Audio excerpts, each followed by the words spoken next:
नमस्कार मित्रों, अनंत चतुर्दशी की आपको बहुत बहुत शुभकामनाएं। भगवान श्री गणेश आपकी सफलता को आपके लक्ष्य तक पहुंचाने में मदद करें। ईश्वर से मेरी यही प्रार्थना है। चलिए आज हम सल्तनत कालीन प्रशासन व्यवस्था के अंतर्गत देखते हैं। प्रश्न आता है, सल्तनत कालीन प्रशासन व्यवस्था का वर्णन कीजिए। सल्तनत कालीन प्रशासन व्यवस्था में मुख्य रूप से केंद्रीय प्रशासन, प्रांतीय प्रशासन और राजस्व प्रशासन, इन तीन का वर्णन हमें करना है। यदि प्रशासनिक व्यवस्था आती है तब हम इस आंसर को ज्यादा डिटेल में जाएंगे। जैसे कि सबसे पहले हम लिखेंगे केंद्रीय प्रशासन, फिर प्रांतीय, सैनिक प्रशासन, न्याय प्रशासन और राजस्व प्रशासन। यदि केवल केंद्रीय प्रशासन का आता है, केंद्रीय प्रशासन यदि पूछता है तो 7 मार्क्स में पूछा जाएगा और उसको हम लिखेंगे। यदि प्रशासनिक व्यवस्था आता है तो हमें पांचों तरह के प्रशासनिक व्यवस्था को दिखाना होगा: केंद्रीय, प्रांतीय, न्याय, सैनिक और राजस्व प्रशासन। चलिए, जो डिपेंड करता है कि मुख्य परीक्षा में आपसे किस तरह का प्रश्न पूछा जा रहा है, वह आपकी बुद्धिमत्ता पर, तो आपके विवेक पर निर्भर करेगा कि आप उसे कैसे हैंडल करते हैं उस आंसर को। चलिए देखते हैं। सबसे पहले मैंने आपको अभी तक बताया, कोई भी आंसर लिखने के पहले सबसे पहले हम परिचय देते हैं। परिचय में लिखेंगे, दिल्ली सल्तनत ने लगभग 320 वर्षों तक 1206 से 1526 ईस्वी तक भारत पर प्रशासन किया, जिसमें प्रमुख 5 राजवंशों का शासन रहा, जो हैं गुलाम वंश, खिलजी वंश, तुगलक, सैयद और लोदी वंश। इनकी प्रशासनिक व्यवस्था की नींव एक ऐसे धर्म पर आधारित थी जो भारत के सर्वसाधारण धर्म से बिल्कुल अलग था, अर्थात इस्लाम धर्म। स्रोत, इसके स्रोत कहाँ से प्राप्त होते हैं हमें, दूसरा पॉइंट है। पहला पॉइंट परिचय, दूसरा पॉइंट स्रोत। पहला है अमीर खुसरो, उनकी खजाइनुल फतूह पुस्तक, इब्न बतूता की रेहला, कुतबी का सियासतनामा, याहिया बिन अहमद सरहिंदी का तारीख मुबारक शाही और जियाउद्दीन वर्नी का तारीख फिरोज शाही। इसमें से 2-3 जो भी हमें याद रहते हैं वो हम अपने स्रोत के रूप में लिख कर आएंगे। फिर क्वेश्चन आता है प्रशासनिक व्यवस्था। तो प्रशासनिक व्यवस्था में हमें 3 लोगों का सबसे पहले वर्णन करना है: सुल्तान की स्थिति, खलीफा की स्थिति, उलेमा और अमीर वर्ग की स्थिति। सुल्तान की स्थिति हम जानते हैं,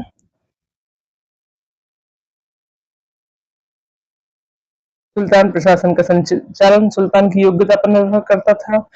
वह प्रशासन का सर्वोच्च अधिकारी होता था। पद प्रायः वंशानुगत था। खलीफा, प्रशासनिक व्यवस्था में खलीफा नाम मात्र का मुखिया होता था। खलीफा के प्रभुत्व को मानना सुल्तान की इच्छा पर निर्भर था। जैसे कि हमने देखा, इल्तुतमिश ने स्वयं अपने आप को खलीफा घोषित कर दिया था। उलेमा एवं अमीर वर्ग की स्थिति, उलेमा वर्ग का भी न्यूनाधिक रूप से निरंतर प्रभाव बना रहा।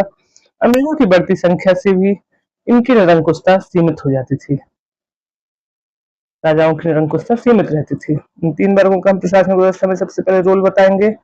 फिर नेक्स्ट आता है सल्तनत कालीन प्रशासन व्यवस्था में केंद्रीय प्रशासन।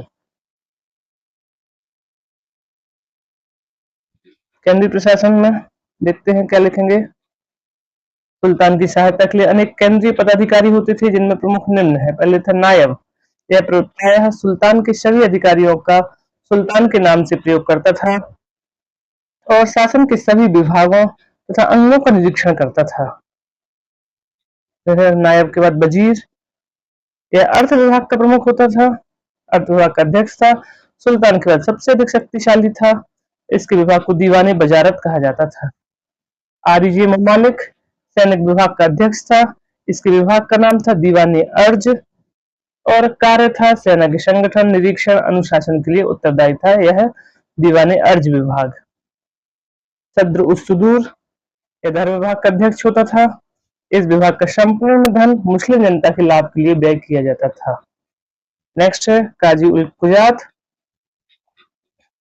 न्याय विभाग का अध्यक्ष होता था काजी उल कुजात।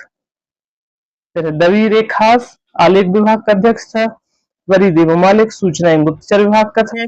को ही कृषि विभाग का अध्यक्ष। इस प्रकार से केंद्रीय प्रशासन व्यवस्था में हम मुख्य 8 पॉइंट को लिखेंगे। जो कि राजा के सहायक, सुल्तान के सहायक के रूप में कार्य करते थे। नायब, वजीर, आरिजी ममालिक, सद्र उस सुदूर, काजी उल कुजात, दबीर ए खास, बरीद ए ममालिक और अमीर कोही। अब नेक्स्ट यदि पूछा जाता है सुल्तान की सल्तनतकालीन प्रांतीय व्यवस्था का वर्णन कीजिए, तो हम लिखेंगे प्रशासन की सुविधा के लिए सल्तनत को कई प्रांतों में विभाजित किया जाता था। सबसे पहले प्रांत होता था सल्तनत के अंतर्गत, सर्वोच्च इकाई थी, इसे सूबा या इक्ता कहा जाता था। इसके प्रमुख को नायब, वली या मुफ्ती कहा जाता था। प्रांत जिलों में बटा था, इसे सिख कहा जाता था, इसका प्रमुख सिकदार होता था। जिला को परगना में बांटा था, इसका प्रमुख आमिल और मुशारिफ होता था। अब इनका कार्य होता था लगान निश्चित करना, उनकी वसूली करना।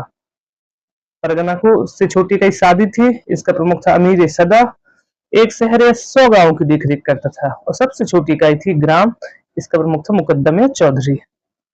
प्रांत, सिख, परगना, सादी और ग्राम, यह हमारी प्रमुख, यह हमारी प्रशासन की इकाइयां थी प्रांतीय प्रशासन की। नेक्स्ट आता है, हमें केवल इतना ही लिखना है यदि प्रांतीय प्रशासन पूछा जाता है। अब नेक्स्ट आता है सैन्य प्रशासन। सैन्य प्रशासन को हम लिखेंगे सल्तनत काल में सैन्य संगठन का गठन, सल्तनत काल में सैन्य प्रशासन का गठन नवगठित तुर्की राज्य की सुरक्षा एवं विस्तार और आंतरिक विद्रोहों के दमन के लिए किया गया था, जो कि मंगोलों की दशमलव प्रणाली पर आधारित था। तभी तुर्की राज्य का गठन हुआ था। तुर्की आक्रमणकारी थे, तुर्की आक्रमणकारी जो मोहम्मद गौरी था, मोहम्मद गौरी का ही गुलाम था कुतुबुद्दीन ऐबक, जिसने की दिल्ली सल्तनत की नींव डाली थी। तो तुर्की एक नवगठित राज्य था, उसके लिए ही सैन्य प्रशासन, उसकी रक्षा, सुरक्षा, विस्तार के लिए सैन्य प्रशासन का गठन किया गया, जो कि मंगोलों की दशमलव प्रणाली पर आधारित था। सैन्य व्यवस्था, दीवान आरिज जो था सैन्य विभाग का नाम था, प्रधान था आरिजी ममालिक। दो प्रकार की सेना रखी जाती थी, हश्म कल्ब और हश्म अतरफ। हश्म कल्ब केंद्रीय सेना थी और हश्म अतरफ प्रांतीय सेना थी। जियाउद्दीन बर्नी के अनुसार सेना की सबसे बड़ी इकाई खान और सबसे छोटी इकाई सरखेल थी। खान सबसे बड़ी, सुल्तान प्रमुख था, इसके अंतर्गत 10 खान आते थे। 10 खान मतलब 10 जो 10,000 जो 1 लाख घुड़सवार का मालिक होता था, ऐसे 10 खान सुल्तान के अंतर्गत। सुल्तान से छोटी इकाई खान, खान से मलिक, मलिक से अमीर और उसके बाद सिपह सलार और सबसे छोटी इकाई सरखेल। सुल्तान 10 खान का मालिक होता था, खान 10 मलिक का, जिसमें 1 लाख घुड़सवार, मलिक के अंतर्गत 10 अमीर आते थे, जो कि 10,000 घुड़सवार के बराबर था, 10,000 घुड़सवार रखता था। अमीर 10 सिपह सलार रखता था, जो कि 1,000 घुड़सवार रखता था। और सिपह सलार 10 सरखेल और एक सरखेल 10 घुड़सवारों की टुकड़ी का प्रधान होता था। इस तरह से हमें याद रखना है सुल्तान, खान, मलिक, अमीर, सिपह सलार और सरखेल, ये हमारी सेना के संगठन की इकाइयां थी। नेक्स्ट आता है न्याय प्रशासन। ये सभी प्रशासनिक व्यवस्था के अंतर्गत ही है। इल्तुतमिश ने न्याय की जंजीर लगवाई थी। इसका प्रधान सुल्तान था। अध्यक्ष को बोलते थे न्याय काजी उल कुजात और पदाधिकारी को मुफ्ती। न्याय का स्रोत कुरान।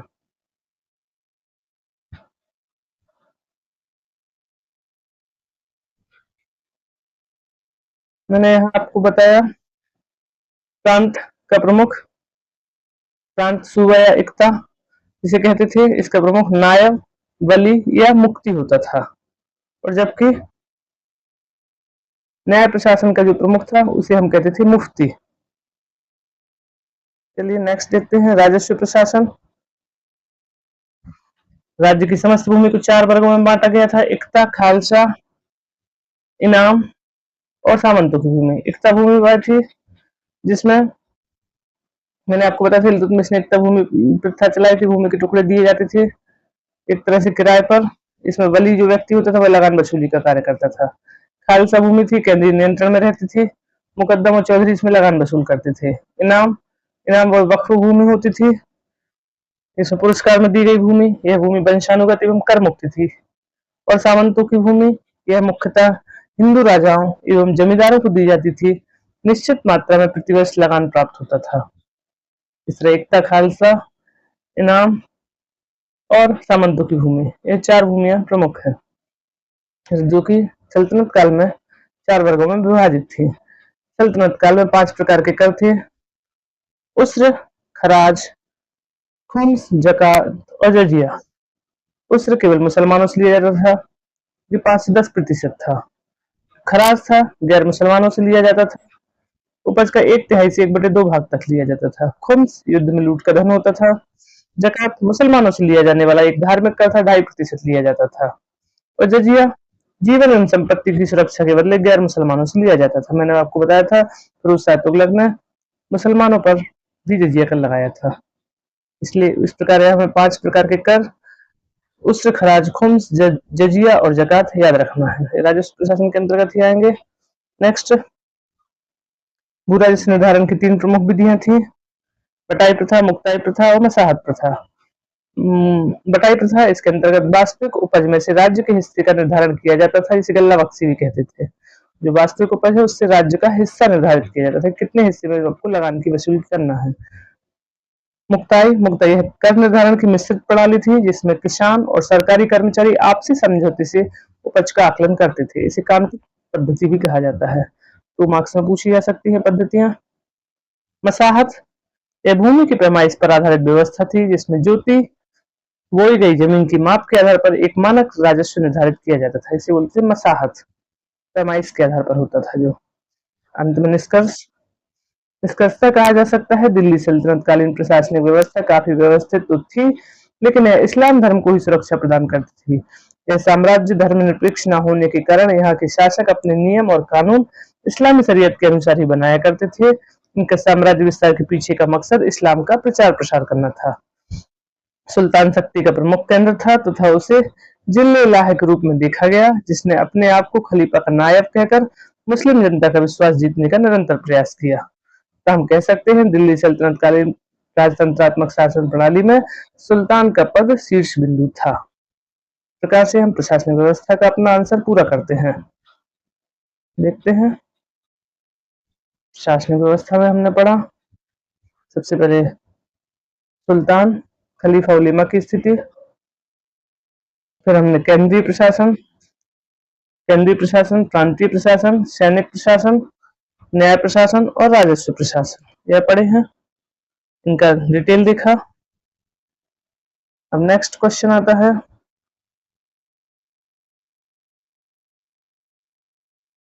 सल्तनत कालीन अर्थव्यवस्था। प्रमुख आर्थिक गतिविधियां, कृषि अर्थव्यवस्था का हमने आपको बताया था अभी। जो भी अर्थव्यवस्था में क्वेश्चन आता है, कृषि, उद्योग, व्यापार, ये 3 पॉइंट के आधार पर अपना आंसर लिखना है। कृषि अर्थव्यवस्था का आधार था। अनाज, कपास, गन्ना प्रमुख फसलें थी। उद्योग में प्रमुख था वस्त्र उद्योग, सूती, रेशमी, ऊनी वस्त्रों का उत्पादन। बंगाल और गुजरात प्रसिद्ध केंद्र थे वस्त्र उद्योग के। अन्य उद्योग में थे कागज, चीनी, धातुकर्म, लकड़ी का काम, चमड़ा, जहाज निर्माण आदि उद्योग भी प्रमुख थे। व्यापार 2 प्रकार से होता था, आंतरिक व्यापार भी और विदेशी व्यापार भी। आंतरिक व्यापार में मंडियों का प्रचलन था, शहरों गांवों के बीच व्यापार होता था।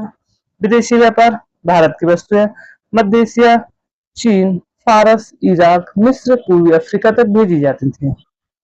व्यापारिक वस्तुएं निर्यात, किन वस्तुओं का निर्यात होता था, किन का आयात, हम कुछ वस्तुएं लिख देंगे जैसे अनाज, कपड़ा, मसाले, अफीम, खाल, हाथी दांत, चंदन की लकड़ी, कीमती रत्न जैसे गोमेद, इंडिको, नील आदि का निर्यात होता था। और आयात होता था रेशम, मखमल, घोड़े, बंदूकें, बारूदी, कीमती धातुएं, इनका आयात होता था। इस तरह से हमारी सल्तनतकालीन अर्थव्यवस्था पूर्ण होती है। 7 मार्क्स में क्वेश्चन आ सकता है, तो हम इस तरह से अपना आंसर लिखेंगे। मुझे उम्मीद है आपको अभी तक आंसर लिखने, यदि आप मेरी वीडियो को अभी शुरू से देख रहे होंगे तो मुझे पूरा विश्वास है आपको आंसर लिखने का हैबिट विकसित हुई होगी। और यदि आप मुख्य परीक्षा में इस तरह से आंसर लिखेंगे तो निश्चित ही आपको सफलता मिलेगी। मैं आपको हर एक टॉपिक के महत्वपूर्ण प्रश्नों के आंसर लिखने का फॉर्मेट बताऊंगी।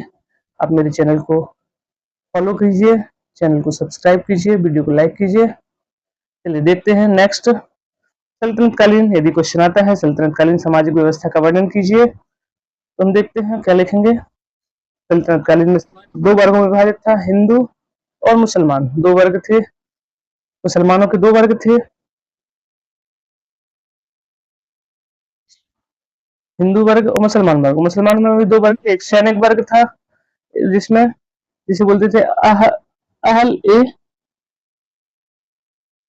सैय्यद, और दूसरा था सैय्यद, दूसरा था पढ़े लिखे लोगों का वर्ग जिसे कहते थे अहल एक कलम। इस प्रकार से मुसलमानों के दो वर्गों को हम लिखेंगे। महिलाओं की स्थिति, दासों की स्थिति, जाति व्यवस्था। महिलाएं, मुस्लिम महिलाओं की स्थिति चार दीवारी तक सीमित थी, पर्दा प्रथा था, बहुविवाह था। हिंदू महिलाएं, कुछ मामलों में हिंदू महिलाएं कृषि और अन्य कार्यों में पुरुषों का सहयोग करती थी। कुछ विदेशी हिंदू महिलाएं थी जिन्होंने साहित्यों की रचना भी की थी, इनकी स्थिति दयनीय थी फिर भी। और सती प्रथा और जौहर प्रथा का प्रचलन था। मुस्लिम महिला विवाह, मुस्लिम महिला विधवा कर सकती थी परंतु हिंदू नहीं। नेक्स्ट है दासों की स्थिति। दासों में हम लिखेंगे दास प्रथा का प्रचलन था किंतु इनकी स्थिति भी अच्छी नहीं थी। स्थिति कहीं पर दिखाते हैं स्थिति दयनीय थी, कहीं बताते हैं इनकी स्थिति ठीक थी, तो हम लिखेंगे दास का प्रचलन था किंतु उनकी स्थिति दयनीय नहीं थी, खरीद बिक्री होती थी। जाति व्यवस्था, शूद्रों और निम्न जातियों की स्थिति दयनीय थी। आर्थिक विषमता, शासक वर्ग और व्यापारी विलासितापूर्ण जीवन जीते थे जबकि किसान लोग और आम लोग संघर्षपूर्ण जीवन जीते थे। सांस्कृतिक आदान प्रदान, इस्लामी और भारतीय संस्कृति के बीच आदान प्रदान की प्रक्रिया धीमी थी लेकिन धीरे धीरे एक दूसरे की प्रथाओं और विचारों का प्रभाव देखा गया। इस प्रकार मिश्रित संस्कृति का जन्म हुआ। आज की वीडियो में हमने सल्तनतकालीन प्रशासनिक व्यवस्था, आर्थिक व्यवस्था और सामाजिक व्यवस्था के बारे में पढ़ा। आज हमारा सल्तनतकालीन टॉपिक पूरा होता है। कल हम फिर से एक नए टॉपिक के साथ मिलते हैं। यदि आपको वीडियो अच्छा लगा तो प्लीज लाइक करें, चैनल को सब्सक्राइब करें। धन्यवाद।